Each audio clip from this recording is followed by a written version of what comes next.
Hai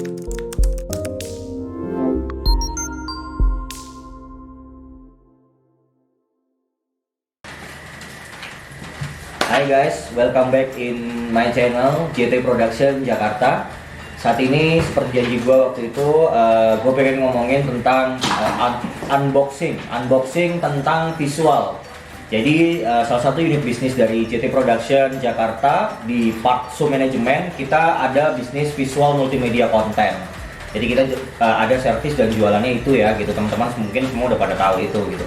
Dan hari ini kebetulan kita lagi preparation buat besok. Jadi kebetulan besok itu adalah salah satu event rakor dari klien kita juga gitu kan, Mitra Tel gitu, salah satu klien Telkom yang beberapa event rakornya kita handle. Dan kebetulan untuk event kali ini kita ada di Pesona Alam Resort yang ada di Puncak Bogor gitu, dan kita bisa datang dengan full team gitu. Dan kebetulan kita lagi regroup untuk persiapan malam ini. Kita mau GR supaya besok make sure everybody okay. Jadi di sini ada Iqbal sebagai visual jockey kita yang akan operating materi-materi yang ada di LED, di lead sama supervisornya, headnya ada Joko. Jadi Joko ini head untuk supervising, visual director nyebutnya ya, visual director untuk visual jockey-nya Iqbal gitu.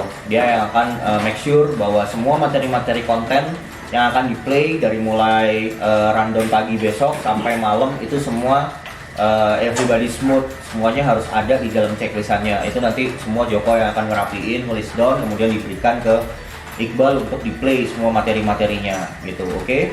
Terus kemudian ada Om Ardi adalah animator. Jadi animator yang kita punya gitu, yang akan ngebuat semua materi-materi konten dari mulai bumper opening, bumper speech, ada bumper awarding, terus ada beberapa QQ bumper yang akan spesial kita akan play besok gitu, karena akan ada seremonial yang broad scale gitu kan. Kita kolaborasi juga sama Om Yoni Wijoyo, lighting designer yang semua udah pada tahu lah dari Indonesian Lighting Project ya, yang sudah namanya sudah ada di mana-mana di seantero Indonesia, semua udah pada tahu. Jadi besok kita akan collab sama beliau. Mau tahu keseruannya nanti bisa lihat di program liputan kita juga di channel JT Production Jakarta. Oke, untuk video kali ini gue pengen unboxing untuk ngomongin tentang visual. Jadi banyak teman-teman yang mungkin secara knowledge udah tahu apa itu fungsi visual dalam sebuah show, tapi secara edukasi detailnya mungkin belum gitu. Jadi kebetulan JT karena punya tim yang expert di bidangnya masing-masing gitu, jadi dan punya latar belakang, kayak gue pernah ngomong sama teman-teman bahwa pengalaman itu penting, tapi teman-teman mesti harus tahu bahwa basic dari sebuah pengalaman adalah knowledge, education gitu. Jadi teman-teman harus punya ilmu. Kenapa? Karena ketika lu cuma ngandelin pengalaman lu, sama aja kayak montir ketika mogok, kendaraan itu mogok, karena pengalamannya dia tahu cuma dari businya masalahnya, akhirnya dia cuma kolek di busi, ternyata enggak. Ternyata masalahnya ada di aki, ternyata masalahnya ada di karbu gitu kan. Tapi kalau dia belajar tentang teknik mesin, dia jadi tahu bahwa untuk SOP yang benar untuk ngebenerin kendaraan yang mogok adalah dia harus bongkar semua, dia harus cek satu-satu dari mulai aki, karbu sampai dengan busi, sehingga dia tahu masalahnya.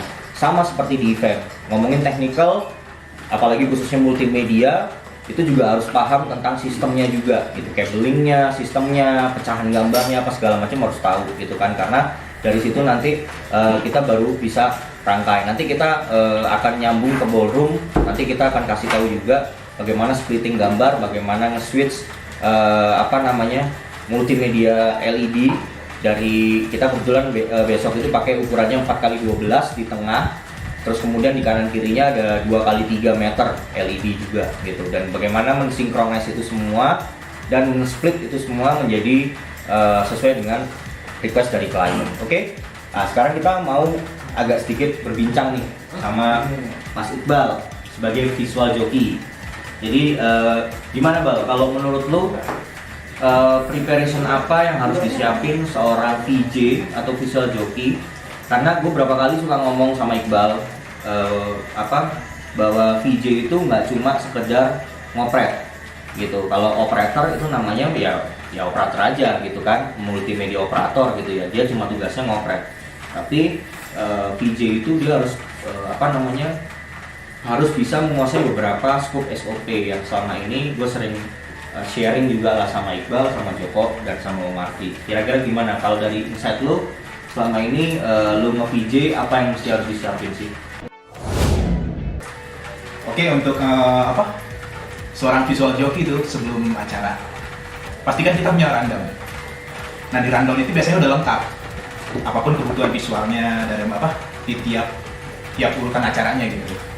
Nah, jadi kita sebelum itu baca dulu ya misalnya di jam ini kita butuh visual apa butuh bumper opening, atau misalnya ada pembicara yang maju gitu, berarti kita butuh bumper speech, atau mungkin juga sambil dia maju pastikan dia butuh sejenis materi untuk disampaikan seperti file PowerPoint. Nah setelah gue terima visualnya itu gue jahit. Nah di jahitnya itu berdasarkan sequence. Nah sequence-nya itu biasanya gue gunain software Resolum ataupun vMix. Nah, itu sesuai kebutuhan. Biasanya kan mungkin pikirannya tinggal ikutin rundown aja kan, play kapan, harusnya kapan, tapi itu acuannya bukan di situ. Tetap acuan kita tuh harus ada di show director kita, playnya kapan. Oke, gitu. Oke. Jadi bener banget teman-teman yang tadi udah dibilang sama Iqbal, itu adalah SOP yang kita selama ini jalanin. Jadi intinya memang harus seperti itu kondisinya.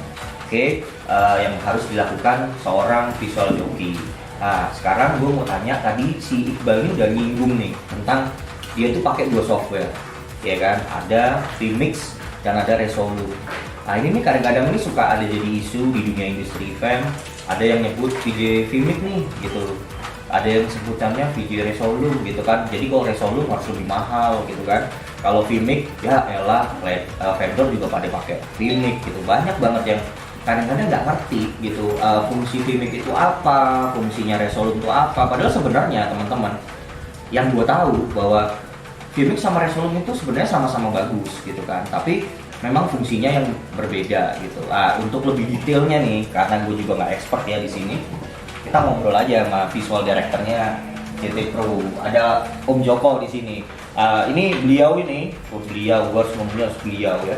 Beliau ini tuh udah expert lah. Semua orang udah tahu lah siapa yang nggak tahu Om Joko ini. Om Joko ini udah sering ikut banyak beberapa show manajemen juga. Terus ikut juga sempat bantuin teman-teman vendor LED juga, terus sempat jadi tim dari salah satu production house ternama juga di Jakarta gitu. Om Joko ini udah malang melintang kemana-mana juga gitu. Jadi kadang-kadang gue suka konsul juga sama Om Joko ini, ngobrol lah, brainstorm tentang kalau ada klien tuh suka kita ini show director ini kadang-kadang sekaligus technical production gitu, suka ngasih suggest untuk source apa yang bagus, outputnya apa, terus resolusinya berapa, pakainya apa. Biasanya gue suka koordinasi sama Om Joko juga gitu. Jadi kalau menurut lo Om, langsung aja ya, kita lagi ngomongin tadi nyambung dari Iqbal, vMix dan Resolum. Nah kalau menurut lo sebenarnya vMix itu cara kerjanya gimana, Resolum cara kerjanya gimana, itu dulu. Ya kalau dari vMix itu bagus dan dia bisa multi view, cuma kekurangannya dia adalah nggak ada efek. Dia lebih kegunaannya untuk broadcast. vMix ya? Lebih ke broadcast. Oke. Jadi rata-rata TV station semua itu pakai vMix karena kebutuhannya dia adalah menggabungkan gambar, kamera dan visual, tapi nggak pakai efek. Oke. Dan kalau Resolum itu lebih keunggulannya di efek. Jadi kita bisa banyak mainin efek kalau di Resolum. Ya. Oke. Tapi sebenarnya dari sisi fungsi, vMix itu bisa nggak sih fungsinya sama seperti Resolum?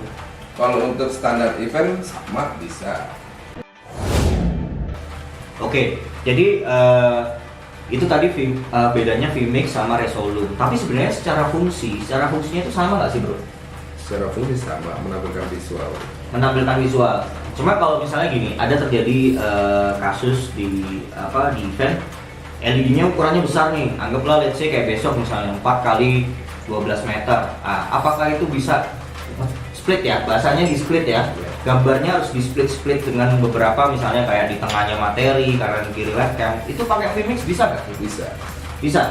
Pakai Vmix itu bisa.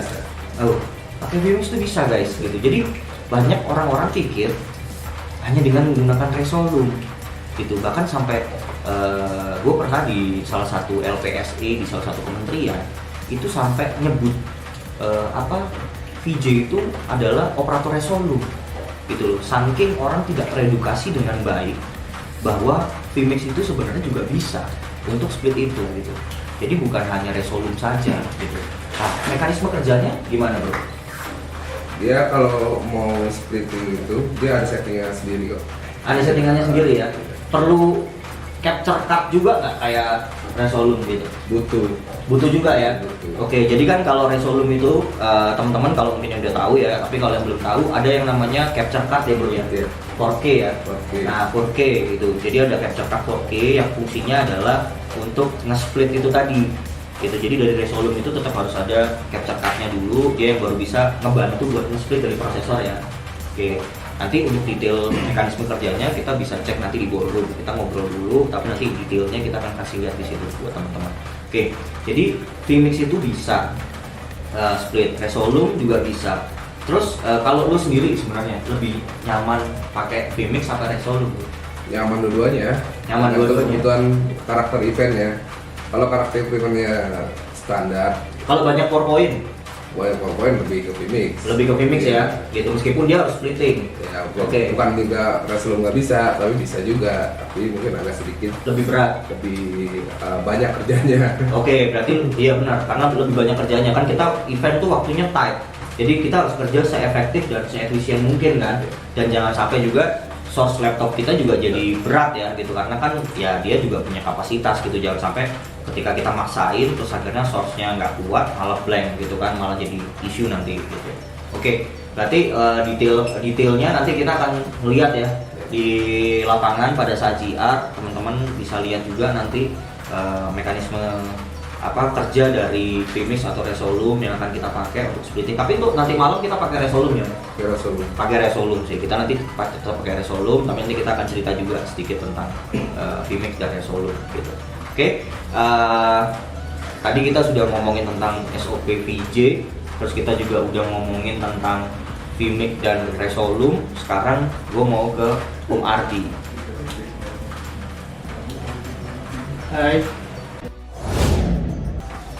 Sekarang kita mau ngomongin tentang animator gitu. Jadi kita tadi udah bahas tentang VJ, SOP-nya ngapain gitu kan. Terus kita udah ngomong sama visual director juga untuk ngonsep gimana detail-detail tentang Vmix itu apa, cara kerjanya, terus Resolume gimana. Tapi untuk mekanisme realnya nanti kita langsung praktek di sana gitu, biar teman-teman bisa kebayang sih gitu splittingnya itu seperti apa gitu kan. Jadi dan apa yang harus di-create seorang visual director ketika materi-materi yang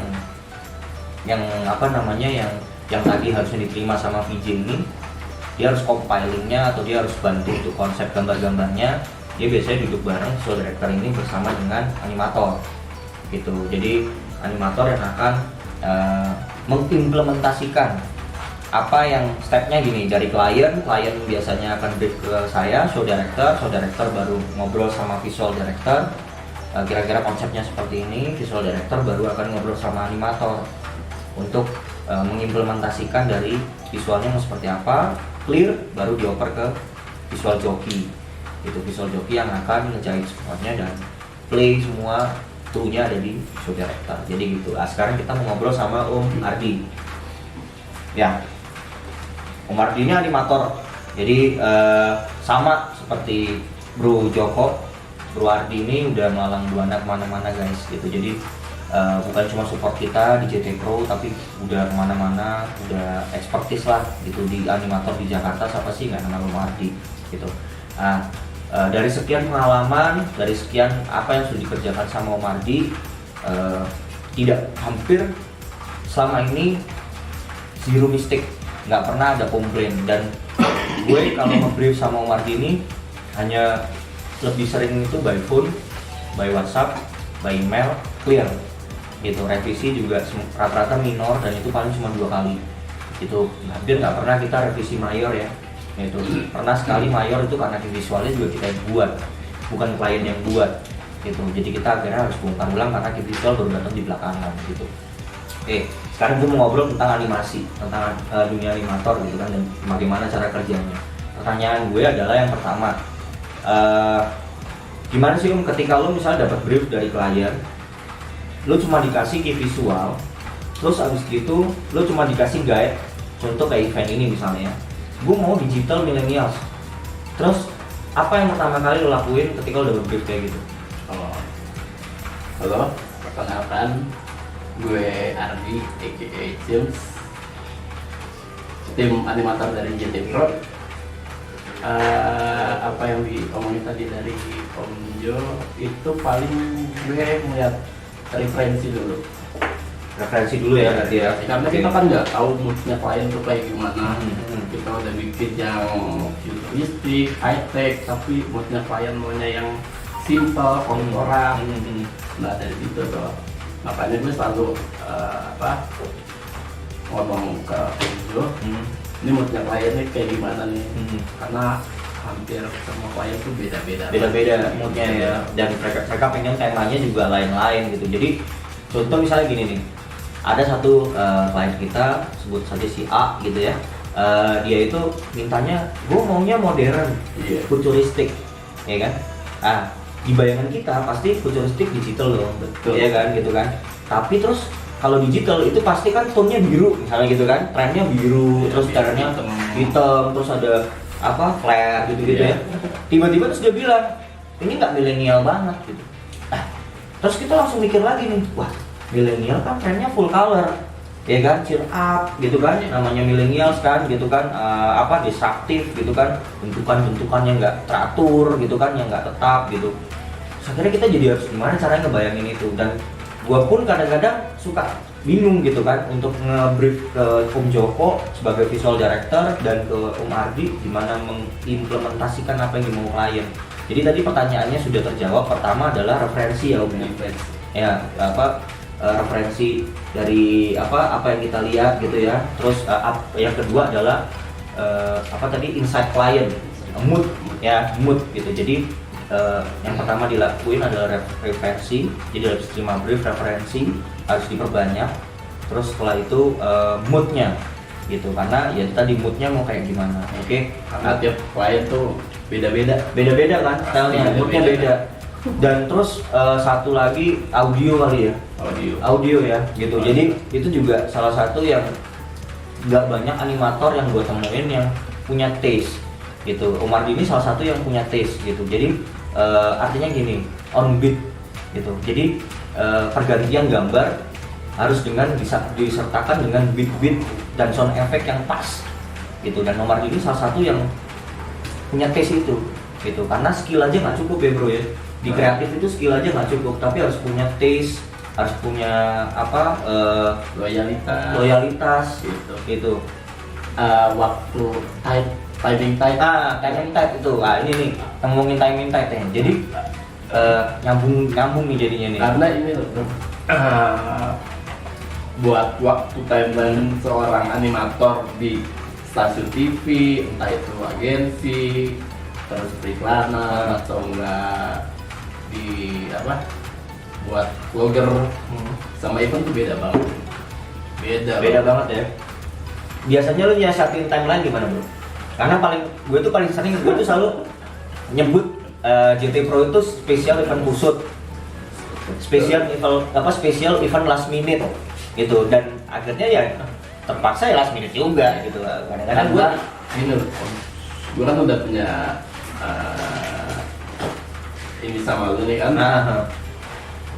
Gimana cara kita punya waktu yang minimal, hasil tuh maksimal. Itu jualannya tuh ya.